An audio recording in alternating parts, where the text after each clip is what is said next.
স্বামী স্ত্রী এক নির্জন রাস্তা দিয়ে অন্য একটি গ্রামে যাচ্ছিলেন। সময়টা ছিল সন্ধ্যা। স্বামী যখন বাইক নিয়ে কিছুটা এগিয়ে যান, হঠাৎ রহস্যময়ভাবে বাইকের নিয়ন্ত্রণ হারিয়ে ফেলে। তাদের বাইকটি সজোরে গিয়ে একটি খুঁটিতে ধাক্কা মারে। স্ত্রীর মাথা ফেটে গিয়েছিল এবং মুখ দিয়ে রক্ত ঝরছিল। স্বামীর পা এবং পুরো শরীর অবশ হয়ে গিয়েছিল।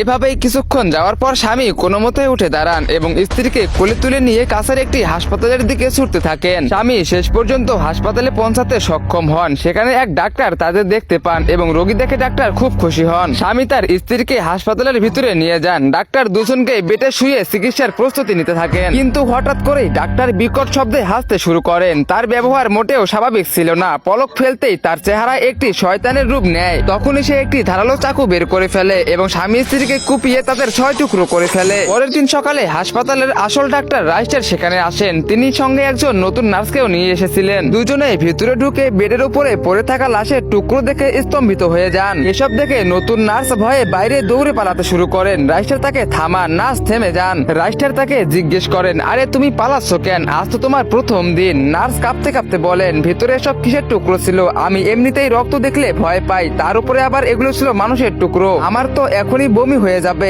এত নির্মম ভাবে কোনো মানুষ কিভাবে অন্যকে টুকরো করতে পারে? এটা বেআইনি। আমি পুলিশের কাছে যাব।